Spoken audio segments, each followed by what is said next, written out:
बिस्मिल्लाहिर्रहमानिर्रहीम, अस्सलाम वालेकुम। अली सलमान न्यूज़ वन के तमाम नाज़रीन को खुशामदीद कहता है sports one world cup special में, कि जहां पर हम रोज़ाना बात करते हैं आईसीसी 2019 में खेले जाने वाले मैचेस के बारे में। और आज भी एक ऐसा मैच खेला गया कि जिस पर न सिर्फ उन ममालिक की निगाहें थी कि जो इस मैच में शिरकत कर रहे थे, बल्कि साथ साथ पाकिस्तान के क्रिकेट सपोर्टर्स, पाकिस्तान के शायकीन की निगाह भी इस मैच पे थी। और बड़ा कीनली पाकिस्तान के क्रिकेट सपोर्टर्स ने इस मैच को फॉलो किया। इंडिया और वेस्ट इंडीज़, ये दोनों टीमें मध्य मुकाबिल थी और बड़ा ज़बरदस्त ट्रैक रिकॉर्ड रहा इंडिया का वर्ल्ड कप में वेस्ट इंडीज़ के खिलाफ, क्योंकि 8 मैचेस इस मैच से पहले खेले गए थे। 5 में इंडिया ने कामयाबी हासिल की थी और 3 में फतह वेस्ट इंडीज़ के हिस्से में आई। लेकिन आज जिस अंदाज से इंडिया की टीम ने खेला, एक और फतह उनकी झोली में आ गिरी। और यूं अब 9 मैचेस में जो इक्वेशन बनी वो कुछ इस तरह से बनी कि 6 मैचेस में फतह इंडिया के नाम और 3 मैचेस में फतह वेस्ट इंडीज़ के नाम रहे। हम सब एक्सपेक्ट कर रहे थे कि यहाँ पे इंडिया अच्छी कारकर्दगी का मुजाहरा करेगा, क्योंकि वेस्ट इंडीज़ अगर तीनों मैचेस जीतने में कामयाब हो जाता तो फिर वेस्ट इंडीज़ भी सेमीफाइनल के लिस्ट का एक कंटेंडर हो सकता था और सेमीफाइनल तक रसाई हासिल कर सकता था।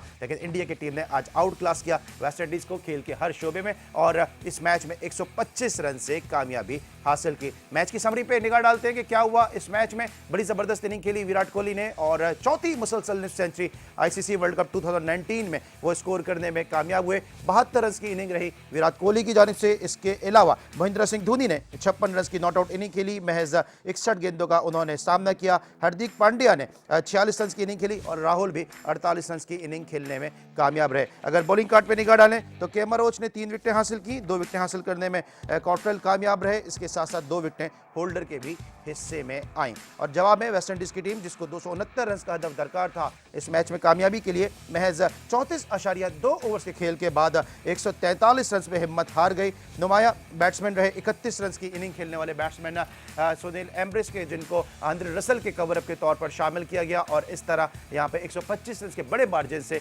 इंडिया ने न सिर्फ कामयाबी हासिल की, बल्कि साथ साथ पाकिस्तान की जो सेमीफाइनल में पहुंचने की उम्मीदें थी उनको भी उन्होंने रोशन रखा। और उम्मीद अब की जा रही है कि जिस तरह पाकिस्तान एक्सेलरेट कर रहा है, इस तरह एक्सेल कर रहा है पाकिस्तान इस टूर्नामेंट में, सेमीफाइनल तक इंशाअल्लाह अज़ीज़ ज़रूर रसाई हासिल करेगा। इस मैच पे गुफ्तगू करने के लिए, पाकिस्तान क्रिकेट पे गुफ्तगू करने के लिए रोजाना की तरह आज भी हमारे साथ मौजूद हमारे दोनों क्रिकेट एक्सपर्ट हमारे साथ मौजूद हैं। फर्स्ट क्लास क्रिकेटर, ज़बरदस्त ऑफिस मिनार, और जिस तरह खुल के बोल रहे हैं, तबसरे तगजिए आप इनके पसंद कर रहे हैं, आपका फीडबैक हमें इनके हवाले से मिल रहा है। Young handsome and dashing Tahir Khan, कैसे हैं ताहिर? अस्सलाम वालेकुम अली भाई। दिन ब दिन गिलो आ रहा है, दिन ब दिन माशाल्लाह फैन फॉलोइंग बढ़ रही है और जिस तरह से आप गुफ्तगू कर रहे हैं वो लोग काफ़ी पसंद कर रहे हैं। अली भाई, जैसे जैसे वर्ल्ड कप आगे आगे जा रहा है वैसे वैसे एनर्जी आ रही है, और जब आप होते हैं तो आपसे तो ऑब्वियसली ज़्यादा एनर्जी आती है। जबरदस्त आज मैच को आपने देखा, एंजॉय किया? बहुत ज़बरदस्त, खूब मज़ा आया। एक ऐसा टोटल जहां लग रहा था इंडिया की टीम बिल्कुल नीचे गिर जाएगी, तो वहां से कमबैक करना, this is called the team effort. जी, और हमारे साथ जो दूसरे एनालिस्ट मौजूद हैं, देखने में बजाय बड़े खामोश खामोश से नजर आते हैं, लेकिन जब ये बोलने पर आते हैं तो क्या खूब बोलते हैं। और इससे पूरी ट्रांसमिशन में इन्होंने जो तज्जिए किए, तबसरे किए, जो इनकी कैलकुलेशन थी, बड़ी ज़बरदस्त रही। हमारे साथ मौजूद है बदी उज़्ज़मा। बदी, वेलकम टू द शो। कैसे हैं आप? मैं बिल्कुल ठीक ठाक हूँ। इंडिया को आपने कल कहा था कि इंडिया जीत जाएगा और आज इंडिया जीत गया। बिल्कुल, देखिए ना, एक लग रहा था कि इंडिया जिस तरीके से वो शुरू से लेकर अब तक खेल रहा है, तो बिल्कुल टीम एफर्ट है उनकी, जिसकी वजह से वो जीता है। ठीक है, और हम जिस तरह से बात करते हैं कि पाकिस्तान के लिए बड़ा ज़रूरी था इस मैच में कामयाबी हासिल करना, और इंडिया ने टॉस जीता और टॉस जीत के पहले जो है जिस तरह से वो खेले इंडिया, बड़ा ज़बरदस्त उन्होंने खेला। इब्तिदा में थोड़ी स्ट्रगल जरूर किए, लेकिन उसके बाद हमने देखा मोमेंटम पकड़ा इंडिया ने। अली भाई बिल्कुल, क्योंकि जिस तरह से जेसन होल्डर ने स्टार्ट लिया था, जबकि टॉस वो हार गए थे, इंडिया ने एक मतलब फ्रेश पिच आप कह रहे हैं जिस पर उन्होंने बैटिंग की, जहां पर वो जब टॉस जीता विराट कोहली ने, तो उसी वक्त उन्होंने कहा था कि इस विकेट पे बड़ा टर्न एंड बाउंस होगा, जिस पे हमारे स्पिनर्स बड़ा इन्हिसार करते हैं हम उस पर, इसीलिए हम पहले बैटिंग कर रहे हैं। जो स्टार्ट लिया, थोड़ा सा स्टार्ट थोड़ा शेकी था, क्योंकि रोहित शर्मा जल्दी आउट हो गए थे, क्योंकि जो किमान रोच है जिस तरह से उन्होंने बॉलिंग की है, शुरू के जो 3 आउट किए थे, वहां पर मैं समझता हूं कि उनका मिडिल ऑर्डर थोड़ा सा एक्सपोज हुआ था आज के दिन। आइंदा आने वाली टीमों के लिए भी एक ये चीज़ का बड़ा अच्छा उन्होंने एक फीडबैक दिया है कि कभी भी आपको अगर प्रॉब्लम हो इस टाइप की पिचेस पे वर्ल्ड कप के अंदर, तो आप इनको इस जगह पे स्टे करा सकते हैं। राहुल की क्या है, राहुल की मतलब जिस तरह से आज उसने स्टार्ट लिया है, अच्छी इनिंग्स उसने स्टार्ट की थी, मैं समझता हूँ ये जो आज उसने 48 किए थे, इसको 100 में कन्वर्ट करना चाहिए था, तो डेफिनेटली इसका बूस्टअप होता। प्लस विराट कोहली, वो तो मेरे तो obviously favourite batsman. Virat Kohli पे जरूर बात करूंगा, लेकिन आज जिस तरह से रोहित शर्मा का डिसीजन हुआ, रोहित शर्मा खुश नहीं थे, क्योंकि रिव्यू लिया गया, रोहित शर्मा खुश नहीं थे अंपायर के डिसीजन से, और थोड़ा सा उन्होंने नाराजगी का भी इजहार किया। हाँ बिल्कुल, वो एक ऐसा बैट्समैन जिसको क्यों पिछले मैच में आपने देखा कि बहुत जल्दी आउट हो गए थे, तो एक वो रन्स के बहुत सारे बैट्समैन ऐसे होते हैं अली भाई जो रन्स के भूखे होते हैं, तो रोहित शर्मा भी ऐसा ही है। तो वो जब उन्होंने अंपायर ने नॉट आउट दिया, जब उन्होंने रिव्यू लिया तो वो काफ़ी आउट होने के बाद भी उन्होंने काफ़ी नाराज़गी का इजहार किया कि उनको समझ नहीं आई कि उनकी गेंद लगी या नहीं लगी, तो इस वजह से भी थोड़ा सा वो नाराज़ थे। लेकिन इस तरह की डिसीजन अगर आप आउट हैं, स्पोर्ट्समैन स्पिरिट का मुजाहरा मेरे ख्याल में करना चाहिए। और जो टीमें ऐसा करती हैं, पीछे मैच में देखें विराट कोहली जैसे वो आउट हुए, नॉट आउट थे लेकिन उनको महसूस हुआ वो निकल गए। तो इस तरीके से होता है कि मेरे ख्याल में क्रिकेट में ये सिखाता है, ये स्पोर्ट्समैन स्पिरिट जो है वो होनी चाहिए, जो आज नजर नहीं आई। स्पोर्ट्समैन स्पिरिट जो थी रोहित शर्मा ने थोड़ा सा बदी इससे खुश नहीं है विराट का, जिस तरह से रोहित शर्मा ने जिस एटीट्यूड का मुजाहरा किया। लेकिन हम बात करेंगे भारत के कैप्टन विराट कोहली के हवाले से कि जिस अंदाज से विराट कोहली एक्सेलरेट कर रहे हैं इस टूर्नामेंट में, मुसलसल 4 निफ्ट सेंचुरियां बनाने वाले वो भारतीय बैट्समैन बन गए इस टूर्नामेंट में, और पहले भारतीय बैट्समैन कि जिन्होंने मुसलसल 4 सेंचुरियां वर्ल्ड कप के मैचेस में स्कोर की। आज उन्होंने 72 रन की इनिंग खेली और 72 रन की इनिंग के दौरान विराट कोहली ने ब्रायन लारा और सचिन रमेश तेंदुलकर का वो रिकॉर्ड भी ब्रेक किया कि जहां उन्होंने 451 इनिंग, दोनों ने 451 इनिंग खेलने के बाद वनडे जो इंटरनेशनल रन्स हैं वो 20,000 इंटरनेशनल रन्स स्कोर किए थे, और आज 417 इनिंग्स में उन्होंने 20,000 रन्स इंटरनेशनल रन्स का माइलस्टोन भी अचीव किया। क्या कहेंगे विराट कोहली? हम बहुत बात करते हैं अपने सीनियर्स को, हमेशा हम इस प्रोग्राम में डिस्कस करते हैं, उन पर तनकीद भी करते हैं, उन पर तबसरा भी करते हैं, लेकिन हम दूसरे सीनियर्स को देखते हैं, विराट को देखते हैं, क्या खूबसूरत बैटिंग कर रहे हैं, 4 मुसलसल निफ्ट सेंचुरियाँ, फिर महज 417 इनिंग्स में 20,000 इंटरनेशनल रन्स। अली भाई देखिए, बात ये कि यहाँ पर विराट कोहली की एक चीज़ मैं कहूँगा जो मैंने उनके एक आर्टिकल में पढ़ा था, वो कहते हैं कि जब मैं रन नहीं करूंगा ना तो मुझे कोई नहीं जानेंगे। There is no Virat Kohli without runs. जब whenever I do run then they know the Virat Kohli who is the Virat Kohli is। तो ये एक क्वालिटी नजर आती है एक बंदे की, और एक ओपन माइंड नजर आता है कि कितना कीन है वो अपनी उस क्रिकेट से और रन्स बनाने के लिए।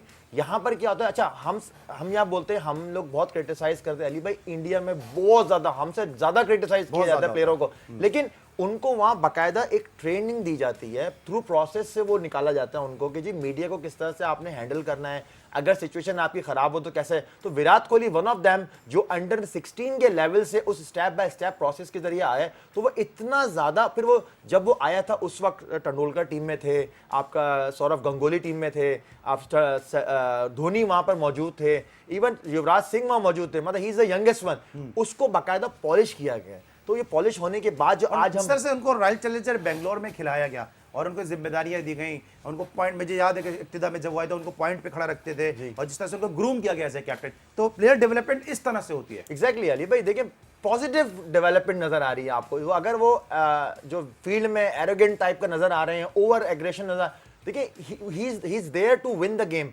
ही सेड दैट, उन्होंने अपने जब कैप्टन कॉर्नर पे वो थे तो उन्होंने बोला कि जी मैं यहाँ पर आया हुआ हूँ, हमारी टीम यहाँ पर आई हुई है जीतने के लिए, we are not here to participate the world cup. मतलब इससे एक माइंड क्लियर नजर आ रहा है, क्लियर मैसेज है, क्लियर मैसेज है कि जी हम लोग यहाँ पार्टिसिपेट करने के लिए नहीं आए, हम यहाँ जीतने के लिए आए। तो यही एक पॉजिटिविटी चाहिए अपने लड़कों को लिफ्ट अप करने के कैप्टन की तरफ से। ठीक है। और जिस तरह विराट कोहली की बात की है, तो भारत में जब विराट कोहली ने अपने कैरियर का आगाज़ किया, बद्रीनाथ और इस तरह के दीगर ऐसे बैट्समैन मौजूद थे जो विराट से कम्पीट कर रहे थे। सुनील धनीराम एक उनके प्लेयर थे कि जो वो भी इस लाइन में लाइफ में मौजूद थे जो विराट कोहली के साथ कम्पीट कर रहे थे। लेकिन जिस तरह से प्लेयर डेवलपमेंट हुई है विराट कोहली की, खुद उन्होंने परफॉर्म किया, बड़ी ज़बरदस्त उनकी कारकर्दगी रही। आज महेंद्र सिंह धोनी ने भी सीनियर होने का रोल प्ले किया, आखिरी 10 ओवर में 70 रन की उनकी पार्टनरशिप रही है हार्दिक पांड्या के साथ। उसके हवाले से क्या कहेंगे, क्योंकि धोनी पे भी तनकीद की थी सचिन तेंदुलकर ने, और धोनी पे भी एक अच्छी परफॉर्मेंस जो थी वो फर्ज थी। देखिए धोनी पे तो आप किसी भी टाइम देखें, आज ज़रूरत थी, आपके 5 खिलाड़ी आउट हो गए थे, उनकी जिस तरीके से उन्होंने हार्दिक पांड्या के साथ पार्टनरशिप की, तो आज जिस तरह की विकेट खेल रही थी, जिससे किसी वहाँ पर विकेट मुश्किल थी, इस वहाँ पर अपना धोनी ने जिस अंदाज से बैटिंग और जिस तरीके से पांड्या उनके सामने थे वो खुल के खेल रहे थे, लेकिन धोनी ने अपने आप को वहाँ पर विकेट पर स्टे रखा। उनका यही था कि हम 250 रन अगर कर लेते हैं तो हमारे लिए ये मैच जो है वो हम जीत जाएंगे, क्योंकि उनको अपनी बॉलिंग पे ख़ासतौर पर उनकी जो स्पिनर्स हैं, उनके जो मीडियम पेसर हैं, आउटस्टैंडिंग बॉलिंग कर रहे हैं। तो महेंद्र सिंह धोनी के जो दिमाग में यही था कि वो 250 रन, तो अगर उस वक्त वो जल्दी आउट हो जाते या पांड्या जल्दी आउट हो जाते तो इंडिया 200 से पहले भी आउट हो सकता था। तो आउट क्लास इनिंग खेली है। तो विराट कोहली को आप बार बार देखें, जब वो बैटिंग कर रहे थे तो विराट कोहली बार बार जो है आगे उनको तालियां बजा रहे थे, अभिषेक भी कर रहे थे। तो ये एक अच्छी बात होती है। और जिस तरीके से आपने कोहली की बात करी, क्योंकि मेरा भी पसंदीदा प्लेयर है तो मैं उसको जरूर तज़किरा करूँगा। देखिए वो जब ग्राउंड में आता है ना अली भाई, उसको एक रन की भूख होती है, वो चाहता है कि मैं हर रन्स करूँ। जब वो आउट हो के जाता है, आप देखें बाहर, अगर आप ड्रेसिंग रूम में भी देखें, आप तो वॉच करते भी हैं, तो ड्रेसिंग रूम में भी टहलता रहता है, ये कहता है आज मैंने क्या कर दिया, अपने आप से लड़ रहा होता है। तो ये वही ऐसे प्लेयर होते हैं। और दूसरा जो है, उनके जो दूसरे लोग हैं तनकीद भी करते हैं, लेकिन अच्छे खेल पे वो तारीफ भी करते हैं। और मुझे नहीं लग रहा कि आज दिन तक विराट कोहली ने किसी को तनकीद का मौका दिया हो। और जिस तरह से विराट कोहली का जेस्चर रहा है वो भी ठीक है, वो ग्राउंड के अंदर जैसे ही हरीफ हों, लेकिन ग्राउंड से बाहर भी उनका बड़ा जेस्चर रहा। मोहम्मद आमिर का जब कमबैक हुआ, मोहम्मद आमिर को उन्होंने क्रिकेट बैट दिया, और अभी वो पाकिस्तान का एक जो बच्चा है जिसकी बहुत ज़्यादा बात भी होती है, बहुत ज़्यादा सोशल मीडिया पर उसकी वीडियो भी जो है वो वायरल है, उसको भी उन्होंने डिस्कस किया अपने साथी प्लेयर के साथ। तो बड़ा करैक्टर है वैसे विराट कोहली। अली भाई वो हर किसी को ना इन्वॉल्व रखते हैं अपने साथ, और वो इंजॉय करते हैं बेसिकली। जब क्रिकेट होती है तो क्रिकेट को एंजॉय करते हैं, और जब पर्सनल लाइफ होती है तो उसको पर्सनल लाइफ को सही तरीके से एंजॉय करते हैं। पेशावर का बच्चा अहमद जी, वो उसका भी उन्होंने बताया, वो पीछे देखो करके बिल्कुल। देखें ये एंजॉय करते हैं लाइफ को, लविंग है ये। देखें ये पड़ोसी मुल्क जरूर है वो हमारा, लेकिन बीच में जो एक बॉर्डर लाइन खींची गई है, वहां भी यही लैंग्वेज बोली जाती है, यहाँ भी यही लैंग्वेज बोली जाती है। तो विराट के तरफ से खुला मैसेज है कि जी आपकी, अगर जब हम लोग उनकी चीजों को कॉपी करते हैं तो why don't they are doing that thing. और दूसरे एक और बात भी है, अली में डिस्टर्ब कर रहा हूँ, कि अब देखें जैसे फिंच के इंडियन जो वहाँ पर फैंस है वो फिंच पर काफी वोटिंग कर रहे थे, स्मिथ भी कर रहे थे। तो वहाँ देखें आपने विराट कोहली ने उनको जाके माना, कवर किया, तो ये एक बड़ी बात होती है। जी हाँ, विराट कोहली ने उनको कवर दिया, लेकिन यहाँ पे जो है वो हम आपको कवर देंगे, और वो कवर देंगे क्योंकि हमें जाना होता है ब्रेक पे। लेकिन ब्रेक पर जाने से पहले जब आपको कवर देंगे वो देंगे जबरदस्त, आपको हाईलाइट दिखाएंगे, लेकिन उसके लिए refreshment moment bye Tang.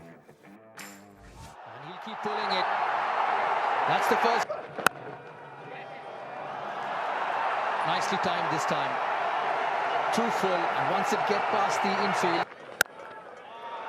Beautiful shot. Finally finds the gap. Rahul. It's right up there. Was in the air briefly. There is nobody, a third man, so he'll pick up a boundary. There will be runs, and runs in style against Jason Holder. Good shot. Just had to beat the field, but they played it very.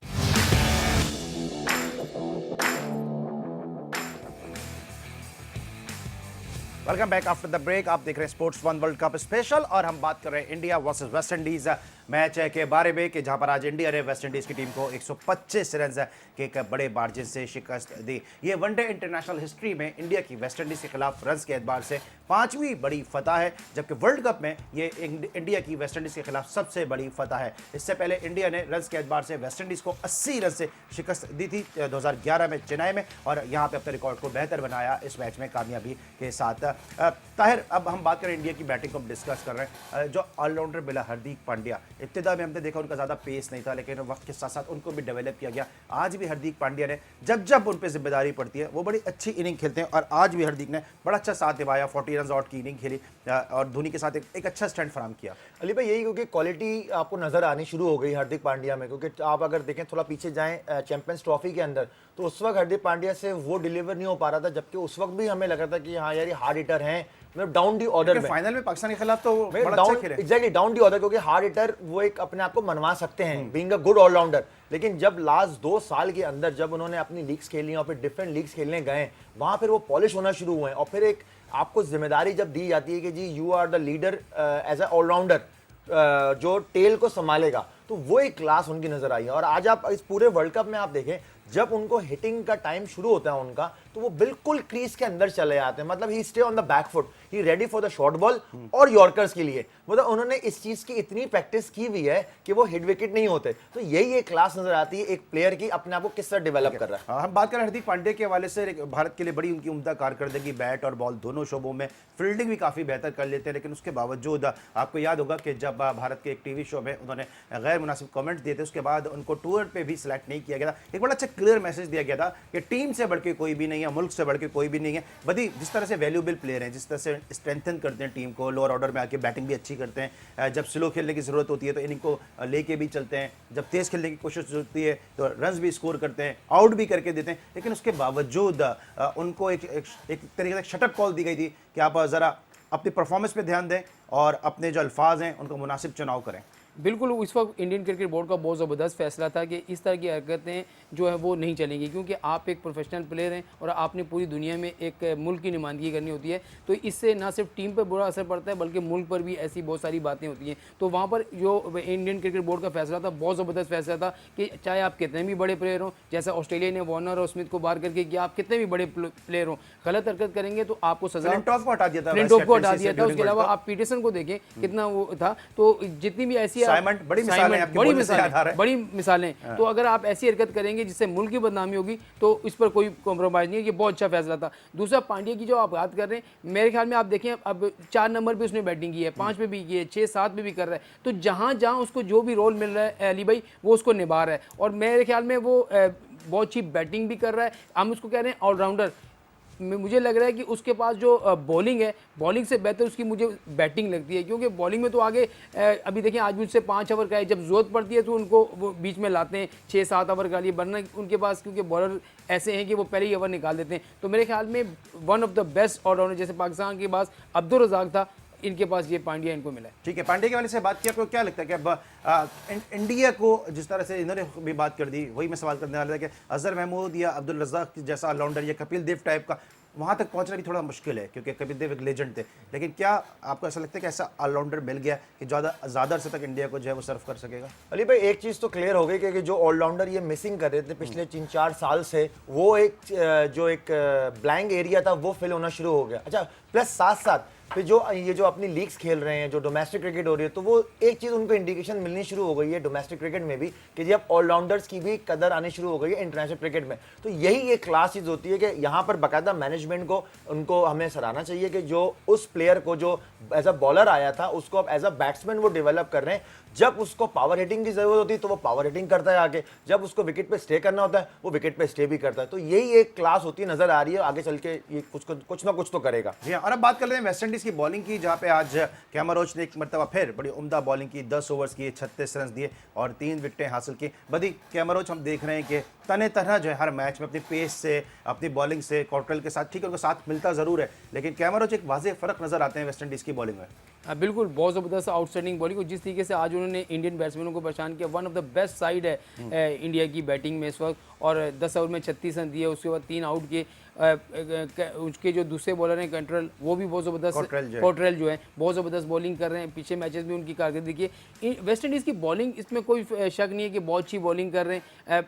New Zealand के खिलाफ भी Williamson की batting को अगर हटा दें तो West Indies bowler ने बहुत आउटस्टैंडिंग बॉलिंग की। वहाँ पर अगर उनकी सेंचुरी ना होती तो आप देखें कहाँ उनके रन होते। तो मेरे ख्याल में उनकी बॉलिंग तो बहुत ज़्यादा ज़बरदस्त परफॉर्म करी है, लेकिन यहाँ भी स्ट्रगल जो है वेस्ट इंडीज़ की बैटिंग करी है, जिसकी वजह से वेस्ट इंडीज़ को मुश्किलात का सामना करना पड़ा। जिस तरह आज एलन को खिलाया गया और एलन की बॉल पे स्टंप भी मिस हुआ धोनी का, आपको लगता है वो भी एक टर्निंग पॉइंट था? क्योंकि इसके बाद जिस तरह धोनी और पांड्या लेके चले, आखिरी 10 ओवर में 70 रन की पार्टनरशिप गई, अगर वहाँ पे एलन स्टंप कराने में कामयाब हो जाते, विकेट कीपर स्टंप कर देते, तो मुश्किलात हो सकती थी वेस्ट इंडीज। डेफिनेटली, क्योंकि जो चांसेस आप मिस करते हैं वो अर्ली ऑन चांसेस था। बिल्कुल उस वक्त वो धोनी आए थे, कोहली आउट हुए थे उस वक्त और फिर हार्दिक पांड्या सामने थे।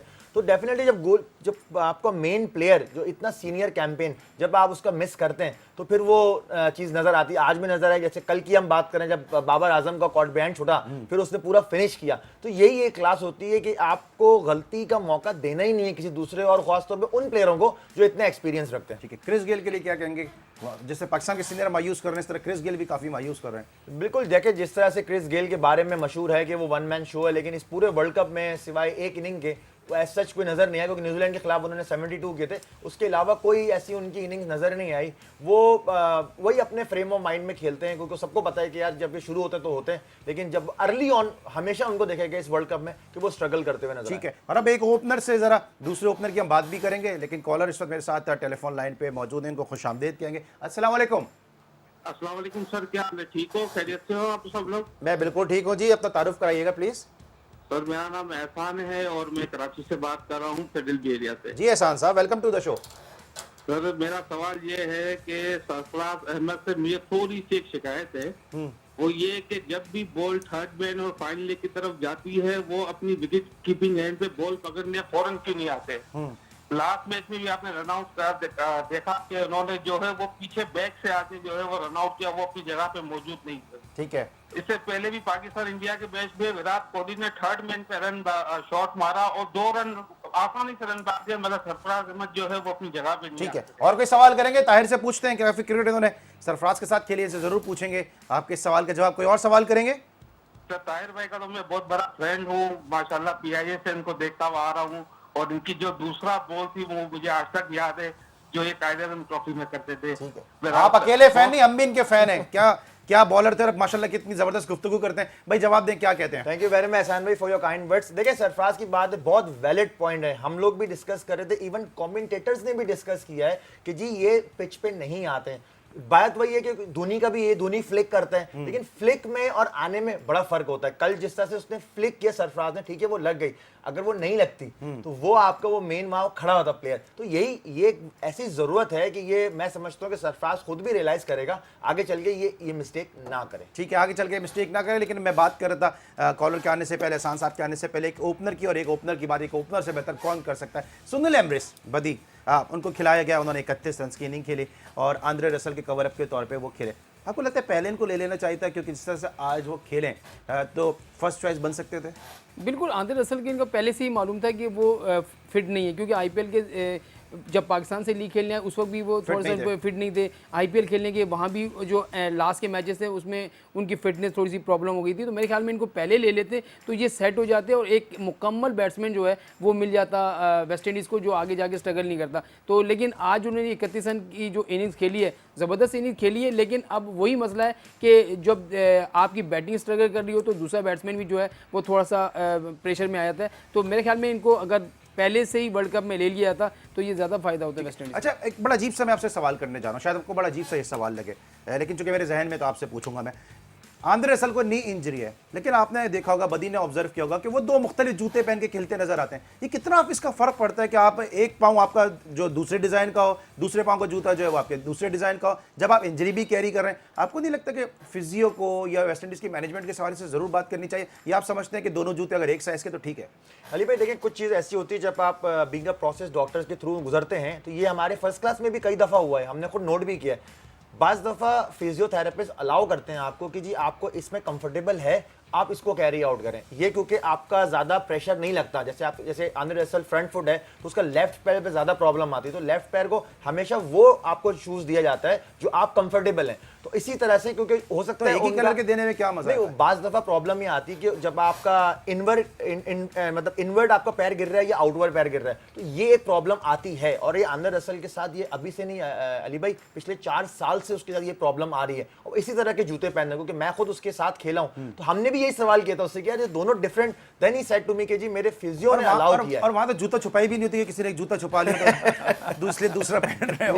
बहरहाल ये तो लाइटर नोट में एक बात की आंद्रे रसल के हवाले से, क्योंकि हम वो सवाल करते हैं कि जो नाज़रीन के भी जहन में होगा, अक्सर आंद्रे रसल जो है वो मुख्तलिफ कलर के जूते दोनों पाँव में पहने नजर आते हैं, इसलिए मैंने ताहिर से पूछा भी। लेकिन इस वक्त लेंगे छोटा सा ब्रेक, और जब ब्रेक के बाद वापस आएंगे तो बात करेंगे शामी की बॉलिंग के हवाले से। मिलते हैं एक छोटे से ब्रेक के बाद।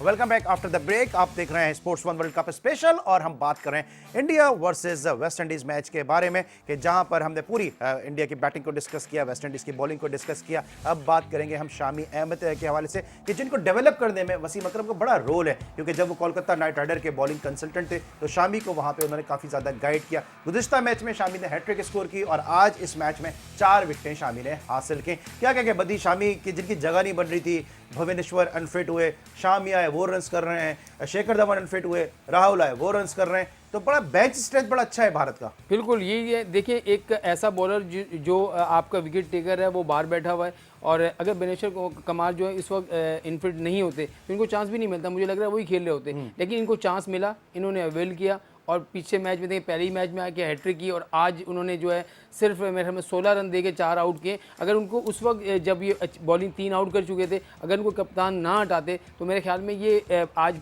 5 भी आउट कर सकते, तो वर्ल्ड कप में एक रिकॉर्ड भी बन जाता है। क्योंकि 16 रन दे के तो किसी ने अभी 5 आउट नहीं किया, हमने 29 रन दे के शुकेब ने आउट किया, 30 रन दे के आमिर ने आउट किए। तो आउटस्टैंडिंग बॉलिंग जो है, और सबसे बड़ी बात ये ज़्यादा पेस से नहीं अपना अली भाई, देखिए ज़्यादातर आपकी गेंद को स्विंग मूवमेंट पे जाते हैं, वो अपनी जो अपना स्विंग का इस्तेमाल कर रहे हैं, वही जो है ना तो इस वजह से ज़्यादा कम जा में, ताकि जो बैट्समैन है उनको खेलने में प्रॉब्लम हो रही है। तो यही एक अच्छे बॉलर्स की जो है वो निशानदेही होती है कि वो उसको जब चांस मिला उसने अवेल किया, और अब उनके लिए मसला हो जाता है कि अब किसको बाहर बैठाएं, किसको ना खिलाएं, ये एक प्रॉब्लम हो जाती है, और ज़बरदस्त परफॉर्म किया। आप क्या कहेंगे शामी के हवाले से कि जो वसीम अकरम ने उन पे बहुत काम किया, हम देख रहे हैं उनका सीम और जो उनका स्विंग है वो काफ़ी डेवलप हो चुका है और इन कंडीशन में बड़े आइडियल बॉलर हैं। अली भाई वो अपनी बेसिक से नहीं हट रहा, उसको पता है ये मेरी बेसिक है, यही मेरी स्ट्रेंथ है, उसी को ही वो हिट करे जा रहा है, कंटिन्यूसली हिट करे जा रहे हैं। आपने एक बॉल भी उसका नहीं देखा आज के उसका कोई क्रॉस सीम उसने पकड़ा हो या उसको थोड़ा प्रॉब्लम आ रहा हो, कंडीशन जैसी भी कंडीशन हो, लास्ट मैच में भी कंडीशन कैसी थी,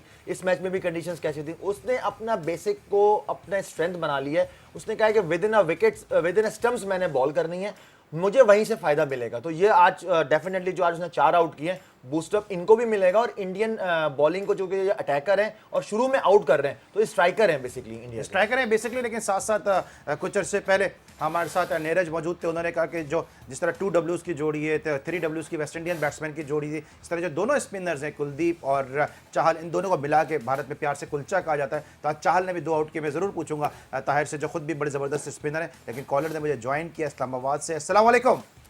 वालेकुम सलाम सर। जी, कौन सा बात कर रहे हैं? सर जावेद बात कर रहा हूँ इस्लामाबाद से। जी जावेद साहब। सर मैंने ताहिर भाई से ये सवाल करना था जी। कि अगर सर हमें किसी मैच में 300 से अबव टारगेट मिलता है तो मुझे तो अपनी टीम में लॉन्ग हैंडर नहीं नजर आ रहे कि लॉन्ग हैंडर यूज कर सके। हमारे पास सारे एवरेज प्लेयर हैं, तो अगर हम सरफराज से ओपनिंग करवाएं और इमाम उल हक को ड्रॉप कर दें और आसिफ आ जाए लॉन्ग हैंडर के लिए, तो मेरे ख्याल में ये बेहतर रहेगा, क्योंकि हमारे सारे एवरेज प्लेयर हैं जो 4-5 एवरेज तो कर सकते हैं, लेकिन लॉन्ग हैंडर यूज नहीं कर सकते। ठीक है, ठीक है, thank you so much Javed साहब, आपने हमें इस्लामाबाद से कॉल की। बताइएगा, वो कहते हैं कि अगर हम सरफराज से ओपन करा लें और आसिफ को हम लॉन्ग हैंडल के लिए इस्तेमाल कर दें, इमाम को ड्रॉप कर दें, इज इट पॉसिबल और नॉट? नहीं, अब अली भाई इस वक्त तो पॉसिबल नहीं है टू बी ऑनेस्ट, क्योंकि आप एक वर्ल्ड कप की उस स्टेज पर हैं जहां पर आपको एक्सपेरिमेंट नहीं करने। इस वक्त जो सेट हो गया उसको आपने कॉन्फिडेंस देना और आगे करना है। हाँ, आसिफ की जहां तक बात है वहां पर हम सोच सकते हैं हफीज को ड्रॉप करने पे, क्योंकि हफीज एक हमारे पास वीक लिंक है। अगर आप उनकी बॉलिंग हटा दें, अगर बॉलिंग हटा दें, अगर आपके पास 5 बॉलर पूरे हैं और आप हारिस सोहेल से बॉल करवाते हैं, आपको कॉन्फिडेंस है, तो आप आसिफ को इंडक्ट कर सकते हैं। अदरवाइज जो नंबर्स आपके चल रहे हैं, मैं नहीं समझता कि आपको कोई चेंज ज्यादा करना चाहिए। ठीक है, और चाहल का मैंने जो तस्करा कर चाहल इस वक्त देखें one of the best leg spinner इस वक्त इंडिया टीम को मिले हुए, और प्लस अली भाई वो पेस बड़े अच्छा वेरी करते हैं, स्लो बॉल करते हैं, तेज भी करते हैं। आज हमने देखा उन्हें गुगलियां भी की, अमूमन वो इतनी गुगली नहीं करते, फ्लिपर करते हैं या लेग स्पिन करते हैं। जिस तरह से आज उसने जेसन होल्डर को आउट किया प्लानिंग के साथ कोहली की, मतलब यही क्लास नजर आती है कि आपने जगह पे फील्ड ली, वहीं पर आपने बॉल की, वहीं पर उसने कैच दिया। This is called the class of. Amit Mishra को बीट करके आए हैं चाहल, क्योंकि इससे पहले लेग स्पिन अमित मिश्रा करते थे। बिल्कुल, जिस तरीके से उनके कॉन्फिडेंस है, सबसे बड़ी बात है कप्तान उनके साथ जो है ना उनको कॉन्फिडेंस दे रहे हैं, और जिसकी वजह से वो आगे देखिए बॉल थामते हैं। उसके बाद देखिए जो एक लेग स्पिन उन्होंने बॉल किया, और मेरे ख्याल में वो जब अंदर की तरफ आया तो वो अपना धोनी से भी नहीं पकड़ा गया और वो चौका हो गया। तो ये देखिए उनकी जो लेग स्पिन है बहुत ज़बरदस्त लेग स्पिन, वो अंदर की तरफ से आए हों या ना आए हों, लेकिन कॉलर आ गए मेरे पास। कॉलर को हम खुशामदीद कहेंगे। अस्सलाम वालेकुम। जी वालेकुम अस्सलाम सर, मैं लाहौर से एजाजुल हक बात कर रहा हूँ। जी एजाज साहब। मैं आप एक्सपर्ट लोग बैठे मैं एक चीज आपसे जरा जानना चाहूंगा। वैसे तो इंडिया आज एक मैच जीत गया है और उसके एक कतर उसने जीतना है, उसके बाद वो इंडिया के सेमीफाइनल में क्वालिफाई कर जाएगा। तो क्या इंडिया इंग्लैंड को कोई ऐसी हिडन की फेवर दे सकते हैं जिससे मतलब वो जीत जाए इंग्लैंड, और पाकिस्तान का जो सेमीफाइनल का रूट है वो ब्लॉक हो जाए, जिसमें पाकिस्तान क्वालिफाई ना कर सके because of victory of England? मतलब आप ये आपका सवाल में जो समझा वो ये कि आप ये समझ रहे हैं कि इंडिया अगर दानिस्ता तौर पे हार जाए और पाकिस्तान क्वालिफाई ना कर सके? बिल्कुल बिल्कुल। अच्छा, ये जो आप बात कर रहे हैं ना, इस पे मैं आ रहा था। बहुत अच्छा आपका क्वेश्चन है एजाज साहब, क्योंकि यही चीज जो है वो टेस्ट क्रिकेटर बासित अली ने भी कही है, और उन्होंने कहा कि आसान इंडिया जो नहीं चाहेगा कि पाकिस्तान आए और इंडिया जानबूझ के दानिस्ता तौर पे जो वो मैच लूज कर सकता है। अली भाई देखिए बात ये, अगर वो मैच लूज करता है, दानिस्ता तौर पे लूज करता है, तो उनका कॉन्फिडेंस नीचे गिरेगा और ये कभी भी नहीं चाहेंगे जो इनफॉर्म बैट्समैन होते हैं या इनफॉर्म बॉलर्स होते हैं कि वो इस तरीके से हारें। वो डेफिनेटली वो जाएंगे। लेकिन और एक आम जो पाकिस्तानी क्रिकेट फैन है उसके जहन में तो ये चीज़ है कि जिस तरह वो इंडिया नहीं चाहता पाकिस्तान में इंटरनेशनल क्रिकेट आए, आइसोलेट करना चाहता है, हार तो सकता है ना। अली भाई ये चीज तो इंडिया के वहां पे भी वो भी यही चाहते हैं कि पाकिस्तान को फेस ना करें, हम इंग्लैंड के अगेंस्ट हार जाएं। क्योंकि मेरी कल कुछ लोगों से बात हुई तो वो भी मजाक में यही कह रहे थे, लेकिन मैं नहीं समझता कि ऐसा होना चाहिए। ठीक है जी, और कल जो मैच खेला जाएगा जरा उस पर भी एक निगाह डालते हैं। कल साउथ अफ्रीका और श्रीलंका की टीमें मध्य मुकाबले हैं। 5 मैचेस अब तक वर्ल्ड कप में इन दोनों के दरमियान खेले गए। साउथ अफ्रीका ने 3 जीते, 1 श्रीलंका ने जीता और 1 मैच जो था वो टाई रहा। तो इस तरह अब जो पलड़ा है हमें नजर आ रहा है साउथ अफ्रीका का भारी है, लेकिन हालात जो हैं वो साउथ अफ्रीका के बहुत ही खराब चल रहे हैं। बिल्कुल, साउथ अफ्रीका तो एक तरीके से उसका सफ़र ख़त्म ही हो चुका है और बहुत सारी उनकी बातें जो है उनको क्रिकेट बोर्ड ने सुना भी दी हैं कि आप आएँ उसके बाद हिसाब किताब होगा। तो मेरे ख्याल में श्रीलंका की टीम जो है इस वक्त और हारना जरूरी है पाकिस्तान के लिए। बिल्कुल हार, देखिए श्रीलंका को हारना जरूरी है, लेकिन अब साउथ अफ्रीका का के ऊपर है कि वो आज किस तरह की कौन परफॉर्मेंस सी टीम को सपोर्ट करेंगे? श्रीलंका मेरे ख्याल में बेस्ट है। आपका? श्रीलंका, क्योंकि बॉलिंग उनकी बहुत तगड़ी हो गई है। हम सब श्रीलंका को सपोर्ट करेंगे और आप भी अगर टीवी मैच को फॉलो कर रहे हैं श्रीलंका को सपोर्ट कीजिएगा, बल्कि साउथ अफ्रीका को सपोर्ट कीजिएगा क्योंकि श्रीलंका का हारना जरूरी है। हमारे दोनों एनालिस्ट जो है, मुझे लगता नहीं कल इनको आके शो में मेरे साथ बैठना है, लेकिन मैं इस वक्त साउथ अफ्रीका के साथ इसलिए जाऊंगा, श्रीलंका हारेगा तो पाकिस्तान का चांस बनेगा। मैं जरा शो खत्म होगा इनसे जरा बात करूंगा इन्होंने क्यों इस तरह का। मिलते हैं कल रात 11 बजे तक के लिए। अली सलमान को इजाजत दीजिए, अपना बहुत ख्याल रखिए, अल्लाह हाफिज।